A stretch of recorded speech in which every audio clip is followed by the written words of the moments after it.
کسی ملک پر ایک بادشاہ حکومت کرتا تھا۔ وہ اپنی رعایا میں ہر دل عزیز تھا۔ اس کے ملک کا ہر خاص و عام اس سے خوش تھا۔ اس کا وزیر بھی اچھا تھا۔ بادشاہ روز صبح اللہ کا نام لے کر اٹھتا اور اپنی عوام کی بھلائی کے کاموں میں لگ جاتا۔ زندگی یوں ہی گزر رہی تھی کہ کسی دشمن ملک نے حملہ کر دیا۔ بدقسمتی سے بادشاہ کو شکست کا سامنا کرنا پڑا اور بادشاہ کو قید میں ڈال دیا گیا۔ آہستہ آہستہ حالات پھر سے معمول پر آنے لگے۔ آنے والا نیا بادشاہ بھی رعایا کا دل جیتنے میں لگ گیا۔ زندگی پھر سے رواں دواں ہو گئی، مگر یہاں قیدی بادشاہ اپنے شب و روز یہ سوچنے میں لگا تھا کہ آخر اس سے کہاں ایسی کوئی غلطی یا گناہ ہوا ہے جس کی سزا مل رہی ہے۔ بادشاہ قید خانے میں بھی اللہ کا شکر ادا کر رہا تھا۔ اس کا کھانا بھی وقت پر پہنچ جاتا تھا، لیکن جب دوپہر کے کھانے کا وقت ہوتا تو اس کو شاہی چاولوں کی خوشبو آنے لگی۔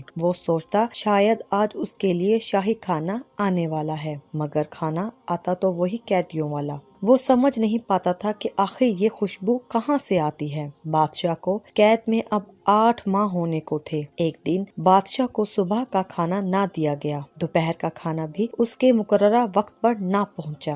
بادشاہ کو بھوک ستانے لگی کہ اچانک اس کو وہی شاہی چاولوں کی خوشبو آنے لگی۔ اس نے اپنے قید خانے میں موجود روشن دان سے آواز لگائی کہ اگر کوئی اللہ کا بندہ اس طرف ہے تو مجھ کو کھانے کو کچھ دے، میں بھوکا ہوں۔ قید خانے کے باہر ایک آدمی تھا۔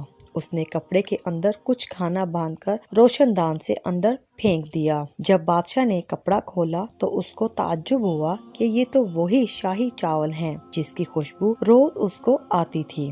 بادشاہ نے فوراً پوچھا کہ آپ کون ہیں؟ دیوار کے اس پار سے آواز آئی کہ میں ایک فقیر ہوں اور روز بھیک مانگنے کے لیے یہیں بیٹھتا ہوں۔ یہ سن کر بادشاہ کو مزید حیرانگی ہوئی، کیونکہ شاہی چاول ایک فقیر کے پاس کیوں کر ہو سکتے ہیں۔ بادشاہ نے اپنے سوال کو فقیر کے سامنے رکھا۔ فقیر نے بادشاہ کو بتایا کہ وہ اس وقت جس دیوار کے ساتھ بیٹھا ہوا ہے اس دیوار سے ایک نالی نکل رہی ہے جو کہ محل کے شاہی باورچی خانے سے ہے۔ وہ روز صبح یہاں آتا ہے تو وہ اس نالی کے آگے ایک کپڑا باندھ دیتا ہے، جس کی وجہ سے بہہ کر آنے والا کھانا اور چاول اس کپڑے میں رہ جاتا ہے اور پانی آگے چلا جاتا ہے۔ پھر وہ اس کھانے کو گھر لے جاتا ہے، اس میں سے چاول الگ کر کے ان کو دھوتا ہے اور چاولوں کو سکھا کر جمع کر لیتا ہے، اور اسی طرح اس نے کافی چاول جمع کر رکھے ہیں، مگر اب وہ یہ کھانا اور جمع نہیں کر پا رہا، کیونکہ یہ کھانا تو اس نے پہلے حکمران کی حکومت میں جمع کیا تھا۔ اس فقیر نے نہایت افسوس کے ساتھ بتایا کہ شاید کہ اب کا بادشاہ اپنے ملازمین کو کھانا پھینکنے نہیں دیتا ہوگا۔ یہ سنتے ہی بادشاہ سمجھ گیا کہ آخر اس کو کس گناہ کی سزا ملی ہے۔ فقیر جب اپنی بات کہہ چکا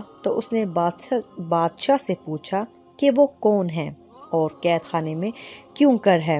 بادشاہ نے اشک بار ہو کر اس کا جواب دیا کہ وہ ایک بد نصیب بادشاہ تھا اور وہ اس وقت اپنے اللہ کی نعمت کو ضائع کرنے کی سزا کاٹ رہا ہے۔ اللہ کی نعمت صرف اناج ہی نہیں ہے، بلکہ ہر وہ حلال چیز ہے جس کے استعمال سے ہم کو سکون فراہم ہوتا ہے۔ ہوا، پانی، مکان، کپڑا، پیٹرول، گیس اور بجلی، یہ سب ہمارے اللہ کی نعمتیں ہیں۔